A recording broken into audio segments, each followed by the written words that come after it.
Oh, great. Thank you, folks. Just a few words of introduction. Again, John Scopoletti, South Shore Tech. I'm currently Director of Curriculum and Instruction there.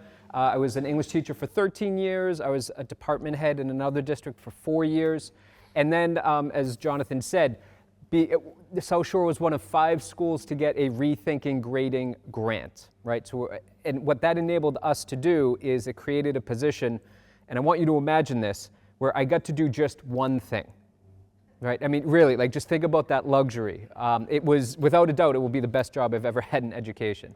And I get to really just dig in deeply to grading, doing the research, making community connections, all of that. And very excited to be able to share that with you. However, again, as I said, as an administrator, I also want to introduce a coworker here who has been on the front lines with this work as a teacher, interacting directly with students. I did some of that, but it's not the same thing, as you all know. So I just want to allow my colleague here to introduce himself. Hi, everybody. Thanks for having us. I'm Craig Davis, teacher at South Shore. I teach social studies. This is my 17th year at the school, and I've been pretty heavily involved in the grading shift, and it's really been a positive experience for me. So, you know, I'm hoping to share that with you all. Yeah. All right. Awesome. All right. So what we're going to do for today, for this part, just so you know, please ask questions. Please offer opinions. I guarantee you are not going to come up with anything I have not heard in the last 2.5 years with this grading system. If it sounds ridiculous, if it sounds absurd, please say that. Like, again, as much as possible, I'd like to have those conversations. I know we're going to break into smaller groups later on, but feel free, right? This is where we're here, just to share what we've done and give you some of those details. Having said that, just to get started, get you thinking, Craig, if we could go with the first slide, take a moment, and what is your answer to this question? What, if anything, is wrong with your grading system right now? We'll do the little turn and talk thing at this point. If you just want to keep it to yourselves, that's fine. What is at least one thing, if anything, that you would say is wrong with your grading system right now? Take 30 seconds. All right, is there anybody feeling brave enough, willing to share one of the things that you came up with for this? And please keep in mind, nothing is a perfectly valid response. Anybody want to get us started?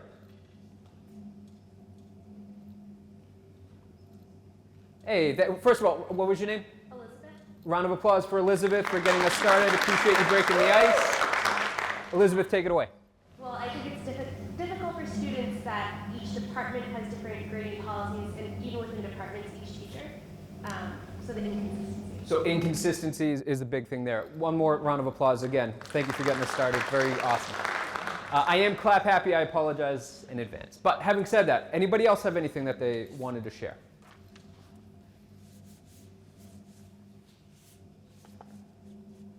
In the back, and then almost in the back. I'm Ross, and one of the things that's wrong with my grading system is sometimes I see students do the work and then forget to turn it in, so I have no ability to reward them for that assignment. Okay, all right, no, I appreciate that. So a connection, or a disconnection, it sounds like, between them turning in the work and what the actual end result is. Yes. Okay, appreciate that. Round of applause for Ross. Thank you. Ed, you had something. Yes, I'm Presley. So I think one thing is that kids are now so focused on just like getting a letter grade that they're not focused on actually understanding the content of the material. Mm-hmm. So it's more focused on like the reward rather than like actually getting the knowledge. Right. And if you haven't heard of Alfie Kohn's book, Punished by Rewards, it's an entire book dedicated to exactly that idea, and I highly recommend it. I know that's something that Craig will be able to speak about later on, is this focus on earning rather than learning, right? On earning a grade of some type, whatever that grade is, whether it's, hey, I want to get the highest GPA possible, or what is the lowest I can do and still either make my parents' caregivers happy or be eligible or all those other things. But that losing sight of learning is a fair point. Round of applause. Presley, was it? A round of applause, please. Great. Just out of curiosity, if you're willing, how many people feel nothing? And this is a safe space, no judgment. Anybody say nothing? is wrong with it? Okay. All right, fair enough. What I'd like to share for me are two pieces of information that really, for how I answered this question. The first thing for me is focusing on our students at South Shore. And what I did is when we were using our traditional grading system, I went to all of their health and wellness classes in person and essentially did polls. How many of you feel that our grading system, the traditional grading system at the time, was fair, accurate, and focused on your learning? And what came back, the results of that were 50%. Now, I don't know what an acceptable percentage is, but 50% of students feeling that our grading system was unfair, inaccurate, and not focused on learning definitely felt high, right? So that was one piece of information for me when I got that question, what's wrong with what we're doing? I said, well, hey, the students, right? Keeping the focus there. The other statistic that has haunted me throughout this grading journey is one from the Department of Higher Ed, and this was back in 2016, so this is pre-pandemic, right? And what that statistic is that 22% of students who go to Massachusetts public colleges or universities, right, UMass, Amherst, Mass Maritime, et cetera, 22% of those students have to take a remedial course in English or math. So in other words, they're getting the grades to get in, but they don't have the skills to be successful there. And to me, that's I hesitate to say criminal because I know there are starting to be some lawsuits across the country about students actually suing schools for giving them grades when they don't have basic knowledge and skills. But to me, that is the thing that has driven me a lot, right? This idea that we can say kids have this level of skill, but they actually don't. And the thought that we, right, generally speaking, could send kids out who have the grades to get in, but then they're told they're not good enough, you have to take more courses, you have to pay for them, and you don't get credits for those courses, that just seems like we're setting them up for failure. So for me, it's those two things, that half of our students at South Shore felt that our traditional grading system wasn't working, and that 22% of all students at all Massachusetts schools and colleges needed remedial courses. Those are the things that really drove the work for me and for us. Next slide, please. And again, just an overview for what we're going to do while we're here. I do want to talk a little bit about our school. As Jonathan, as you said, our schools are different, right? And I think it's important that we address that and acknowledge that. But I want to make sure that you have some familiarity with that. We'll talk about the resources that we had and put in place to do this work. And then we'll talk about the process that we went through, a timeline for that as well, and then the lessons learned. All right, as I mentioned to some of you, Craig and I are just coming off of our own professional development earlier today. Very powerful presentation, very good, but it was also primarily 2.5 hours of someone talking at us. This will not be 2.5 hours, period. That's a hard stop there. But again, I really encourage you, if you have questions, if you have thoughts, opinions, you want to chime in, please just raise your hand. Would love to hear from you for that. All right? And more importantly, I want to get through this section relatively quickly so we can get into the smaller breakout rooms and really have that more intimate setting for that. All right, so having said that, we'll jump ahead to the next slide. A lot of the slides that you're going to see here are more for your reference, right? And please feel free to share these out. As far as our school is concerned, if there's a link to our school profile, if any of that information is helpful. But on the next slide, you learn a little bit more about our students. And again, the demographics are important to keep in mind in terms of the number of students we have. I will note that our low-income population is 27%, students with disabilities 25.5%. We do have a very small percentage of English language learners, for sure. And again, we are a vocational school, so our percentage that go off to four-year high schools are certainly different than comprehensive high schools, right? And I just want to be totally transparent about that, the situation that we're in.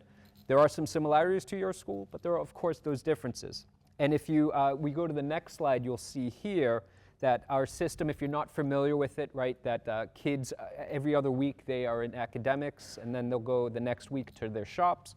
We have 12 shop programs, 9 in-district towns.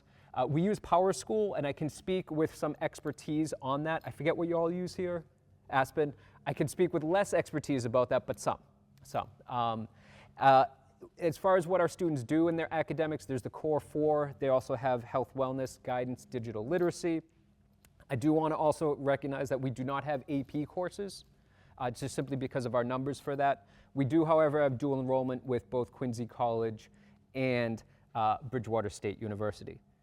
All right, so just a very brief crash course. Also, if any of you live in any of our 9-member towns, thank you very much for supporting our school with the new building.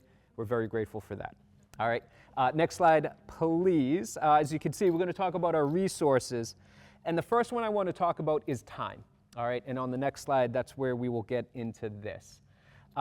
For time, with the first bullet, what we set up is they essentially were technically, I think, 42-minute PLCs that we had every 2 weeks. But again, as you know, with the transition and getting the coverage and everything, what I was looking at is, as this assessment specialist, I was able to meet with every department for 30 minutes every 2 weeks, right? And so just a constant check-in to be able to have the conversations, get the feedback, and that was a huge element of the time there. Another aspect for the next bullet that you'll see, the administrative team also decided to dedicate every 2 months or so our professional development days. We do delayed starts, and so had roughly, again, 2 hours, came out to more like 90 minutes, but just the opportunity to have the large school-wide conversations. And it is important to have both of those, right? It focused on the department, but also hearing what other folks are doing. Especially at our school, we have 16 different departments, right? Because we have the 12 vocational programs. So that was an important element that we have to consider all of the community members for that. The next slide you'll see is the personnel that we had in-house. So this is not associated with the grant. We had an admin team who were passionate about the work, and that makes all of the difference, right? Having that support and having that advocacy was and has been huge, and I'm super grateful for that. The next one is a very important element, and I will keep coming back to this. The tech department and a data consultant, both of whom are super smart, super helpful, and really, really engaged with this and very responsive.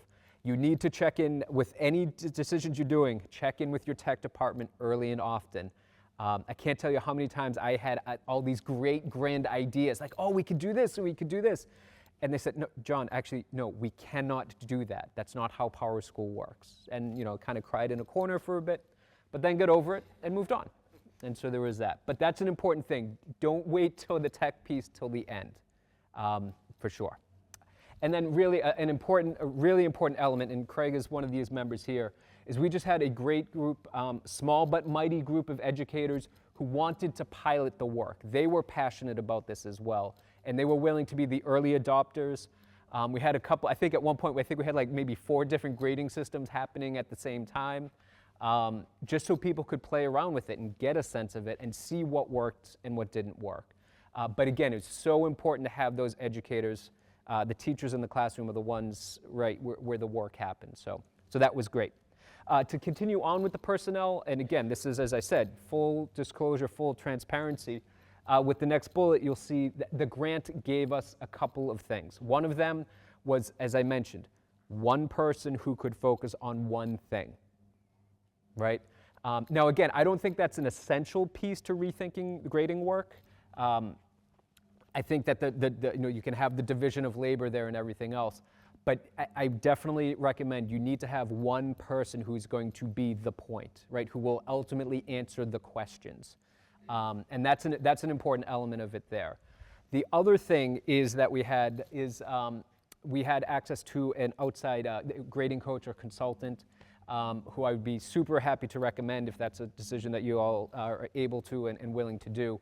Someone who has worked with dozens and dozens of schools across the country who have done this work. So, and really, sometimes it was just that, like, am I crazy for thinking that we should do this? And he's like, no, this school does it, and then this school does this, and just having that outside perspective was really, really helpful as well. But again, this came from the grant, so full disclosure there. All right, moving on, I want to talk a little bit briefly about the research. As I said, There's a link here that you can go to, a lot of books, a lot of articles, a lot of reports. I know that you all have been looking at grading for equity. That certainly drove a lot of this work, but there was a lot of other more recent things that have come out, smaller things, and more focused things as well, that have been really helpful in having conversations, not just with staff, but also with our community members, right? Whether that's parents and caregivers, our employers, other things of that nature. So that's just a resource. If it's helpful, there it is. All right. And then moving on, and this we'll take a little break from my blabbing in just a moment. But the final thing is the network of support that you can have. I can't tell you how many times I heard from students or parents and caregivers, nobody else is doing this. Why are we doing this? There are dozens and dozens of schools doing this work. All right. But again, it's hard to kind of create that network. As I mentioned, South Shore was one of 5 schools that got the formal grant to do this work. The others were Revere High School as an urban high school, Melrose as a suburban, Springfield International Charter as the charter school, and then Monument Mountain as a rural regional school, right? So they try to have a diversity of schools. We were able to connect, we were able to talk throughout. We met every 2 weeks just to kind of share the work. But there are many, many other schools. At this point, I'm trying to think for those of you that were at Terry Sullivan's presentation in February, there were 8 schools there. 8 schools were represented there. So there are folks that are interested in this grading work. At this point, this year alone, I want to say that I've been in touch with teachers or leaders from 15 different schools in Massachusetts about this work, right? So again, it might seem like nobody's doing it. We're doing it, right? It is happening. It's just very siloed. But the network of support, reaching out to other schools, is huge. I'm glad that you reached out to us. Another aspect on the next bullet is for our co-op employers. This is a really important element for our school, right? Yes, we prepare over a third of our students to go off to college, but we're there for work, right? And so our co-op employers had some feedback on this as well. The short version is they liked it. They liked it a lot, right? As you can imagine, think about it, not just as educators, but any other jobs that you had. When have you ever gotten a rating or an evaluation or a review where you get a percentage, right? Like it just doesn't happen, right? In, dare I say, the real world. So getting input from them was really helpful. Also, the next bullet point, colleges and universities were a big element of this as well. I was shocked, because the first thing that I did is I went to our guidance department and I asked them, hey, can you give me a list of the 10 colleges, universities that our students applied to most often? I got that list and I called them up. And I thought I would get admissions counselors. I was able to talk to deans, directors, and assistant directors, which I was shocked at. I also called in early September, which I think had a lot of the reason why I was able to do that. It's not their busy season. So that was really helpful. But I spoke with them, and all of them, I just asked this question, hey, we're thinking about doing this thing, right? This rethinking grading.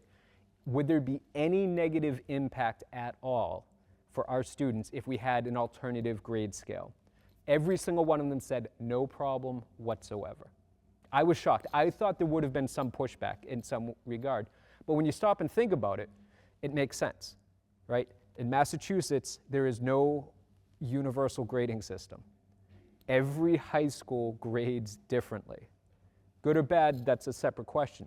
But they are used to different grading scales, right? As you may or may not know, like school, at least we only know what the public schools do, they ignore high school GPA.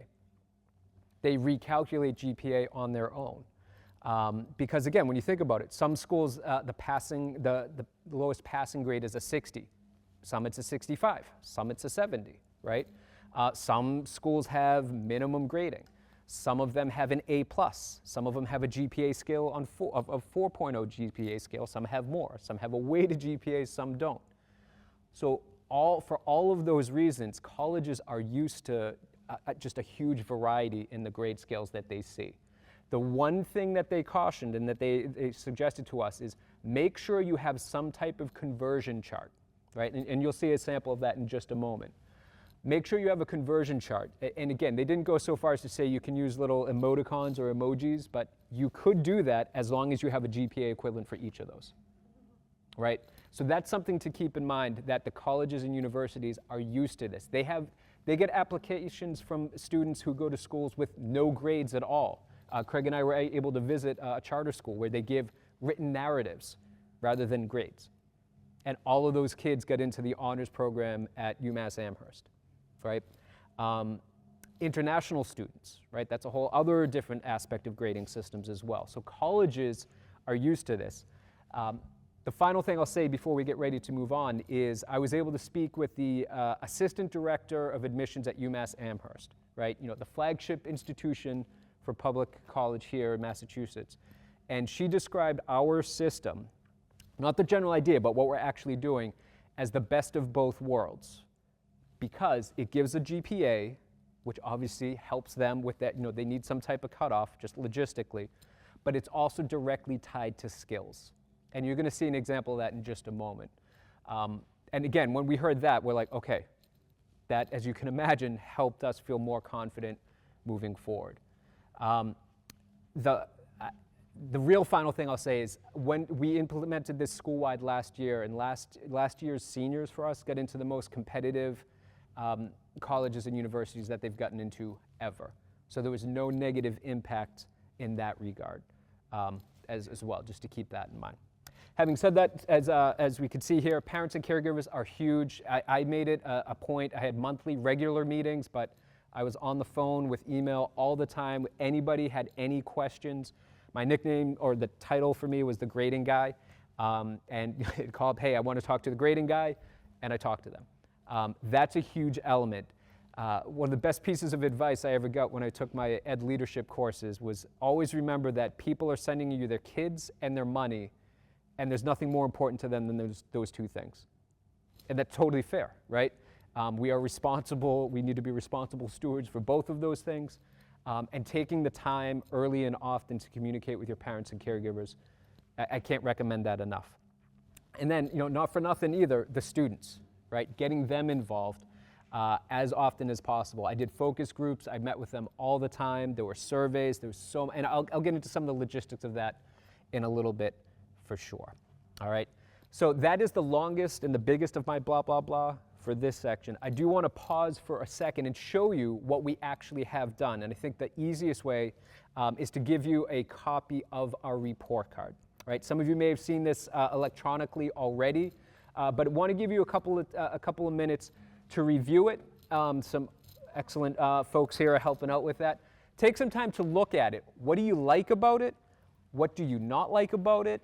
What's confusing? And again, that can be the minutia of like, why is the GPA this versus that? Anything that you have, but I'd like to give you a couple minutes, talk with others, look at it yourself, and in a couple minutes, we'll pick it up, talk again.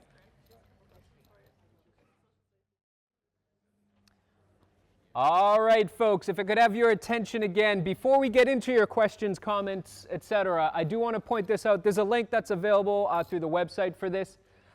This is a website that I created and have maintained that really it's just a nice place to kind of put everything that we've done all in one place. But I do want to draw your attention ultimately to two things. One is the bolded statement there that we can now confidently say that grades are about skills and learning. Now again, you say that to folks outside of education, and that might not sound like well, duh, right? Of course. Those of us in education know that there's a lot of factors sometimes where that is not necessarily the case, right? But we can now say with the system, we feel confident that we could say that, again, our grades are about skills and they're about learning. That's what drives everything in our grading policy. As far as what we have actually done, these are the four things, and again, you see the first two on that report card there. Competency-based grade scale, right? In other words, we use these terms, exemplary, et cetera, and we'll talk about that in a moment. We get into standards-based grading. You can see that on the report card as well. I do want to mention briefly that we did also update our late work policy, and we also did a updated revision policy. I'll speak about those last two briefly, and then we'll dig into the report card. For the late work policy, One of the standards that are in part of all classes is what we call work habits. And those are your habits of work and learning, effort, participation, things of that nature. These things that matter, right, and are an important element of student success, but are not necessarily listed anywhere in a curriculum framework, right? So we have that as a standard. Essentially what happens, as I mentioned, I used to be an English teacher. If a student hands in, let's call it an A+ essay, right, but they hand it in 3 days late, it never made sense to me as a teacher to say that, okay, you take the 5% off or whatever, and now all of a sudden it's a B instead of an A+. The quality of the writing is the quality of the writing. The skill is the skill. So what we do with our late work policy is there is no deduction to the skill-based standard, in this case writing, but there is a deduction to the work habits standard, which is an important element, right? Students need feedback about, need to be held accountable, that is for sure. But that is an element of what we have done, so that again, yes, you may hand something in late, but there is still a consequence. It's just that the consequence is connected to a more applicable skill, work habits rather than writing. All right, so that's generally what our late work policy is. Our revision policy is that, I would summarize it in 2 parts. One, you have to earn the right to revise. All right, that's an important element, that you don't just get to revise. You have to do something. You have to demonstrate that you have relearned before you get to revise. Now, that could be as simple as, all right, meet me after school, let's talk for a little bit. I want to make sure that you know what you need to know. Maybe it's like, hey, remember how you didn't do anything for the past 3 weeks? You need to do that stuff, and then you can revise, right? So that's an important element of it. You have to earn the right to revise. The other element is that if you have done relearning, whatever that new grade is, that revised grade, is what you get. There's no average between the first and the second attempt. There's no cap for how high it can be. The idea being that there are some students who might need a couple of times before they get it. There might be some students who have legitimate reasons and that just the revision is what did it. And again, this is predicated on the fact that they have to relearn before they revise. All right, so that's an element of this that comes into play as well. So there's no cap anymore for that. And that will come into play as we talk about the other things. Competency-based grade scale, standards-based reporting, I turn it over to you. Questions, comments, things you like, things you don't like, things you're confused by. What do you got? Yeah. I have a question about the work habits. Does that get factored into their some of the overall grade for that class? Yes. Yeah, it's a great question. If you didn't hear the question, does work habits get factored into the overall course grade? The way that we have it set up is yes. I would add that there are certainly some discussions. Craig is one of the members of our grading group who are the ones that are kind of on the vanguard really trying to advance the work. There are some questions about whether or not that should be the case, but for right now we do have, that does factor in. The way that we did it is that it counts as much as any other standard, or if departments decided to weight standards differently, it has to count the same as the lowest weighted standard. Okay, great question, thank you. Other questions, comments, concerns? Yeah? You have a late work policy, when is the last time they can hand in work? Right, so the late work policy, how long does that go? How long does that last? The way that we have phrased the language is that basically that it ties more into our revision policy. And so let me explain what I mean by that. Late work policy is that if you hand something in beyond the deadline without an acceptable reason, it's a no credit, and there you go. That's it. Now, however, the no credit can be made up as long as it's in accordance with our revision policy. Our revision policy has language that says basically anything can be revised with, I think it's 3 conditions, and Craig, if I say something that's wrong, let me know. The 3 conditions are if the teacher feels that it's happening too often, if it's happening, I know I'm going to forget one of them. If it's happening too often, if it's too late in the year, though, is another element of it. So it does give some latitude for teachers to be able to say, enough is enough, right? Like at some point there needs to be kind of that cut down for that. as well. So there's not necessarily a hard and fast, like we don't have anything that says by this marking term or by that marking term. It is up to the teacher to make that decision, but they do have the ability to essentially cut it off if it's happening too often, too frequently, or too late in the school year, for sure. But again, when we get to some of the standards-based conversation, we can dig into that a little bit more as well. All right, a question up here. I was curious, each quarter's report card look the same? I'm a math teacher, so Yep. it seems like those things are rolling, where something addressed in quarter one isn't necessarily addressed in quarter four, so is it something that's stagnant, or does it change? Great question. So, so it has to do with, do the report cards look the same each marking term? We're on a semester system. And the way that we also have a rolling overall grade. So in other words, it's not like quarter one counts 25%, 25%, or it's just everything is factored in live as you go. This was a decision that was made prior to me coming back and doing this work. It was something that the school did a while ago, like 10 years ago maybe? Yeah, might have. Maybe less. Yeah, something along those lines there. Now, so that's kind of a big picture answer to your question. Having said that, the report card will look different because not all standards have necessarily been assessed in that first semester. So that's where it would change as it goes on. Does that answer the question? Okay. Others, yeah. So what is reported to a college? Yep, so actually, Craig, if you can go to the sample transcript. So this is an appropriately blinded, if I remember correctly. And if you scroll down just a little bit, Craig. Yeah, maybe minimize it just a little bit so we can try to see all four. Perfect, this is perfect. So this is what will go. The bottom right is where you're gonna see what colleges see from our current grading system, right? And then everything, or I'm sorry, the bottom two are what you would see there, where the top two are just from the older grading system, right? That's it. And to be honest, when I put this together and when we saw how it came out, the fact that it really doesn't look that different was kind of nice, right? Like it was kind of affirming. Hey, Craig, if you could just scroll down a little bit more on this, you'll see that we included the GPA scale. And again, we had to include the GPA values for both scales, right? The traditional scale that was used for, for the first 2 years, and then these ones here.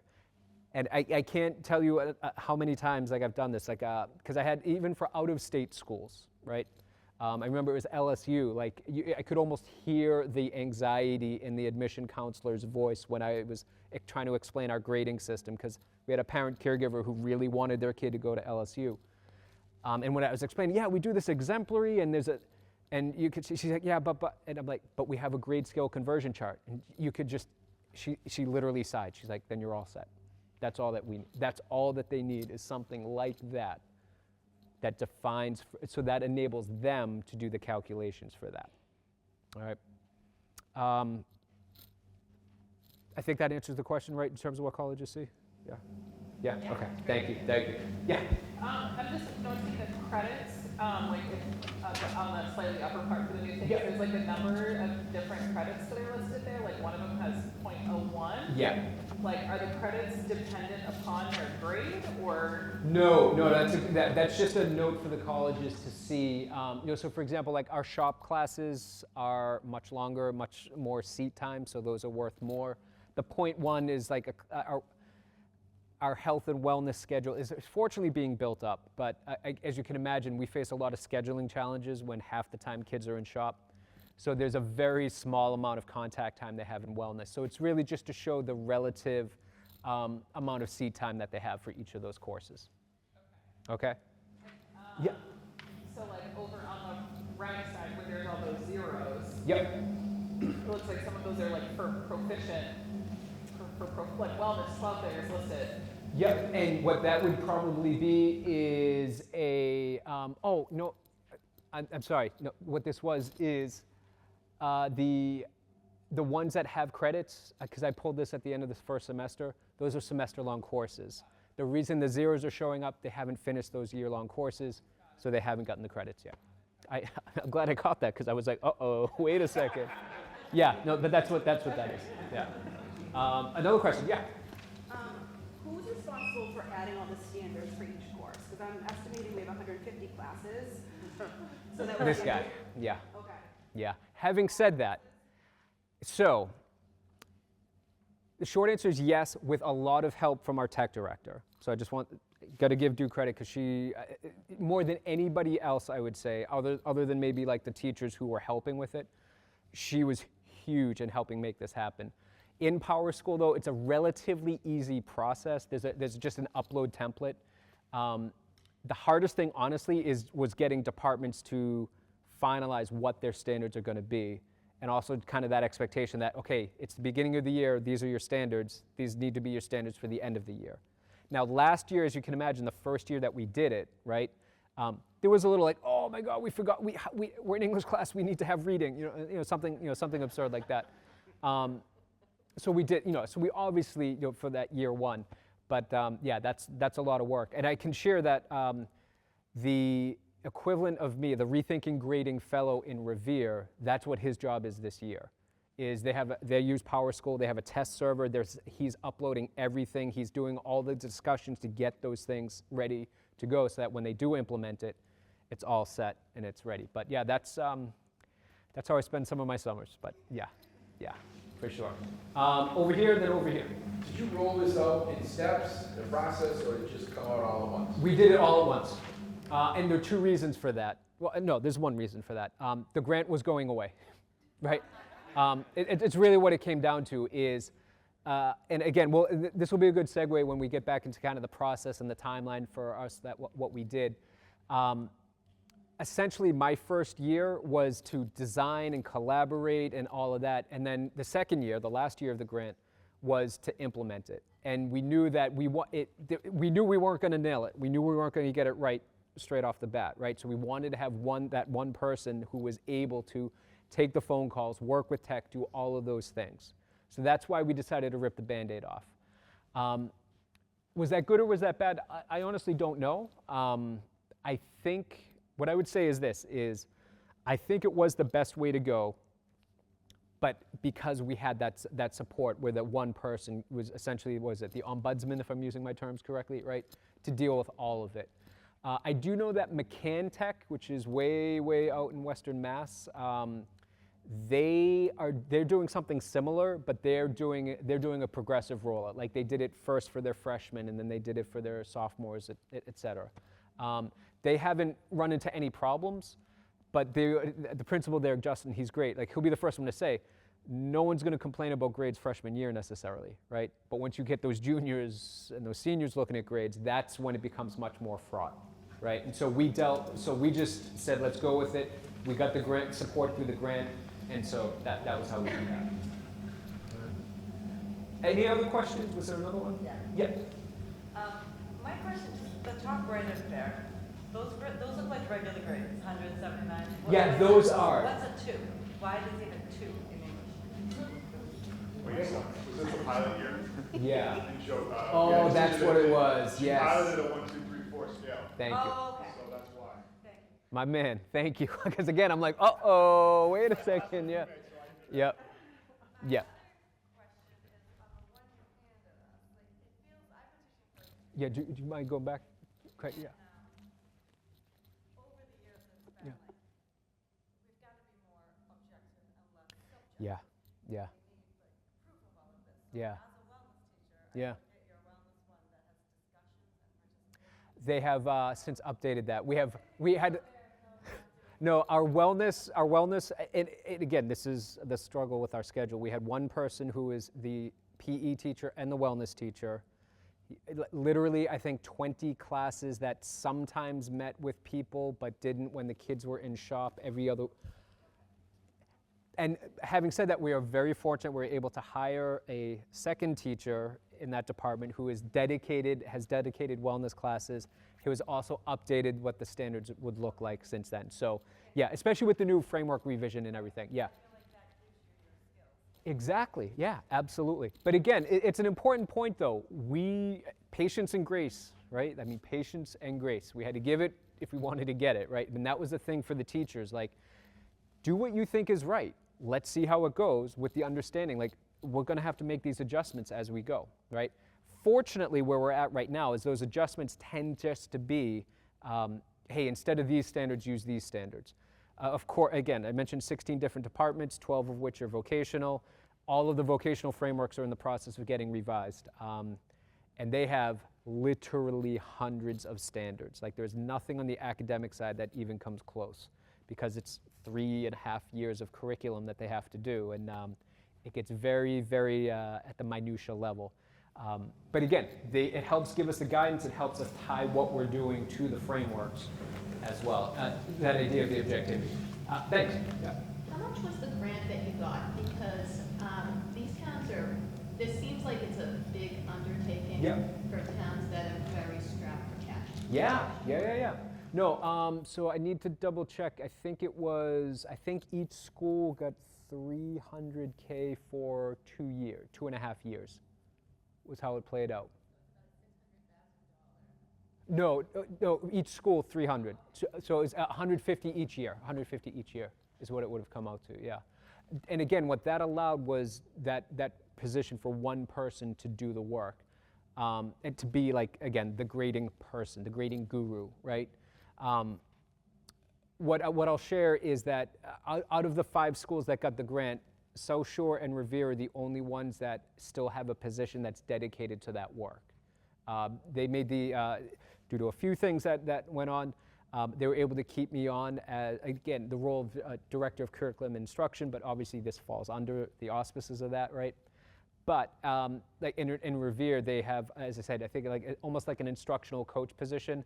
The other 3 fellows who got the grant, they were teachers who did this and then went back to being a teacher. And there's no way a teacher can be the point person for this work. Like, it just can't happen. But again, and I think that's a good transition. We'll start talking about the process a little bit more, because even if you don't have you do need a point person to be the tip of the spear. But as far as dividing what needs to be done, that can happen in different ways. But it's important to be mindful of that. Yeah, Craig, you mind? Yeah, we'll go back to that, and we'll have more time to talk about the report card as well.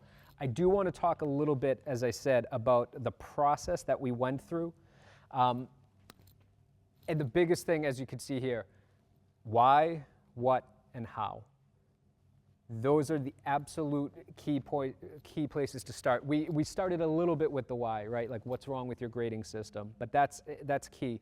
To give you some examples on the next slide, this is what we did at South Shore to answer these questions. Having this kind of mission statement: more fair, accurate, and helpful. And by helpful, I generally mean more focused on learning, right? But even whether it was the staff members, the community members, or the students themselves, the fact that they started using this language to criticize what we were doing, to me, was huge, right? Like, they say, hey, this isn't fair, or this isn't actually focused on learning. I mean, just the fact that I had students coming up to me saying, this isn't focused on learning, that's amazing, right? Like, that's they're talking about that. But being able to come back to that, like that mission statement, like I remember, like, again, in my ed leadership classes, do your vision statement, do all these other things. And I'm like, yeah, that's great. But it actually was great. So that was a nice surprise. But having that, being very crystal clear, being able to come back to that as your guiding principles was key. As far as the what, on the next bullet point, I just identified 7 potential practices, and it came straight from Joe Feldman's book, right? That was it. And as I mentioned, we didn't do all of them, right? We did 4 of those. And then the how, the final bullet, is just, again, the collaboration with all different members of the community. Transparency was key, and the listening was really important as well. The transparency, as you'll see, that website has everything. It has all the feedback from the PD we did on grading, where teachers gave their feedback anonymously. The surveys that we did with our community, the surveys and the results and everything are there. The grading coach that I mentioned that I worked with said that the level of transparency that we had at South Shore, he had never seen anything like it, just because we went all in on that. And that's really important. We had nothing to hide, right? And we're with our community for this. Having said that, I want to continue a little bit more in terms of how to get the process we're getting there. I'm not going to, you can just go through all of these, Craig. I'm not going to go through, and number 8 is the last one. Not going to go through all of these here. This is for you to refer to in the future, but I do want to make sure that you are able to connect and see, like, here is a blueprint that worked for us, and if it works for you, that's great. Just please keep in mind, number 2, meet with tech regularly. Big, big, big point for that there. All right. Having said that, just to give you all an opportunity here to think about this, the next slide. What's a why for you all? All right, we shared that for us at South Shore, it was to make things more fair, more accurate, more helpful. If you had to think of a moment, why change the grading system, what would that be? Turn and talk. Take 60 seconds, and then we'll continue. All right, folks. Anybody have a why or a part of a why they would like to share?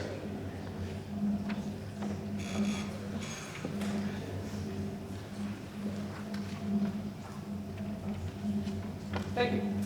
I think it's putting it back on the students themselves. For example, we were just talking about, a kid comes up to us and says, why did they get a 60?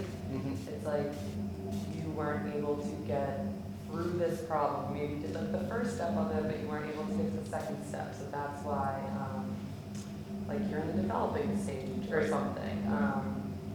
So if they don't have an understanding. Yeah. All right, so it sounds to me like what you're saying is putting the focus on students, and especially their learning or lack of learning to that point. Okay, great. Round of applause, please. Thank you for, thank you. Oh, the bow and everything, very nice. Anybody else, anything they wanted to share? Throw out there? I know I mentioned break, and that just instantly means move on. So, having said that, I will do that. All right. Just want to go through briefly the other slides. These are, again, more for your reference in terms of our timeline. I say year 0. This is stuff that had happened prior to us really digging into the work.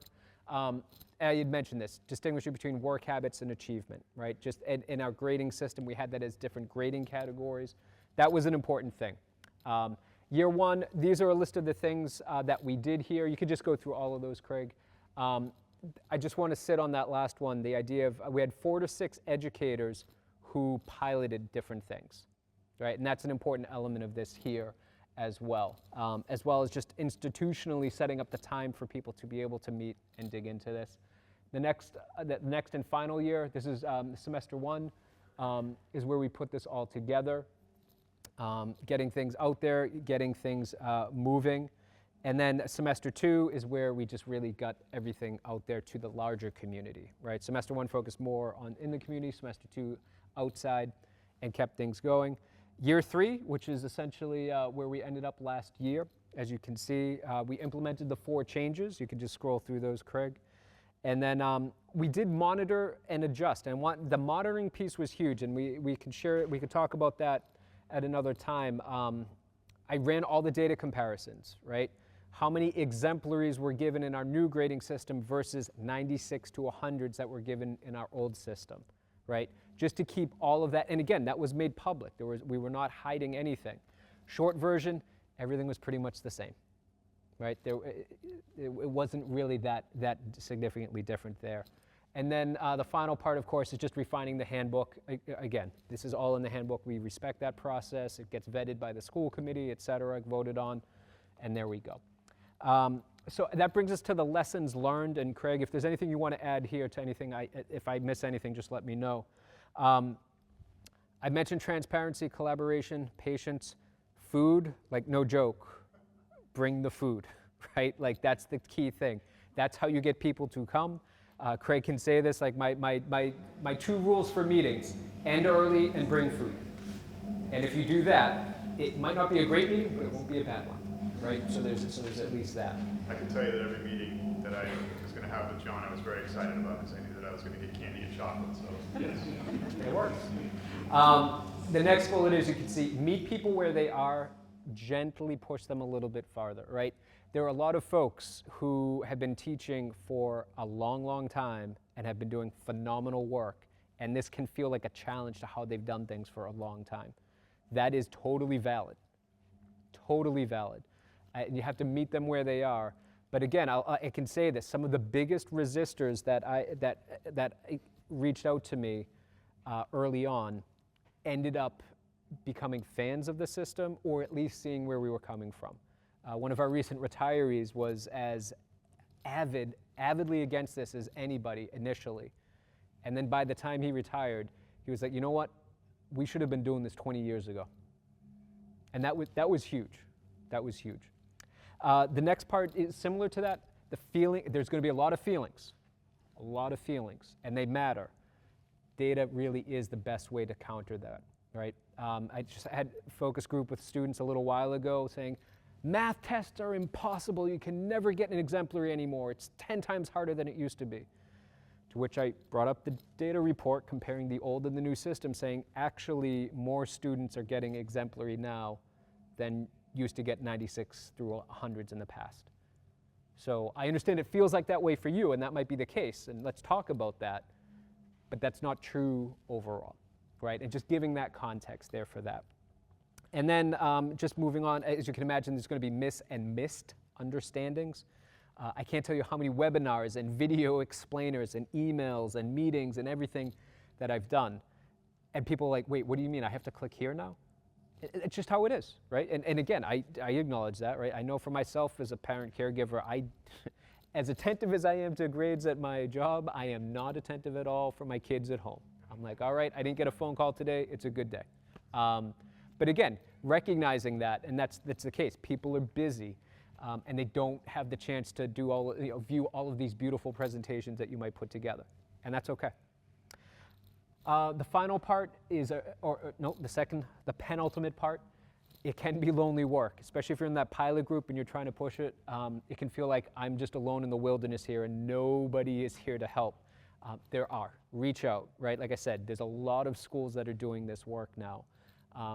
And sometimes just talking with someone, being like, yes, I'm feeling that too. And yes, the math department says this at my place too. That's nice, that's good. Now the final part. It can be done. We were able to do what we did for a couple of reasons. And again, transparency. Yes, we had the grant that helped fund this, but the grant, I would suggest, isn't what made it possible, it's what made it possible in such a short time frame. And I think that's the thing that I would leave you with. No students were harmed in the development of this grading system. All right? That's an important element. Some people feel stressed out about it, and they talk with me, and we talk, and they're like, oh, okay, right?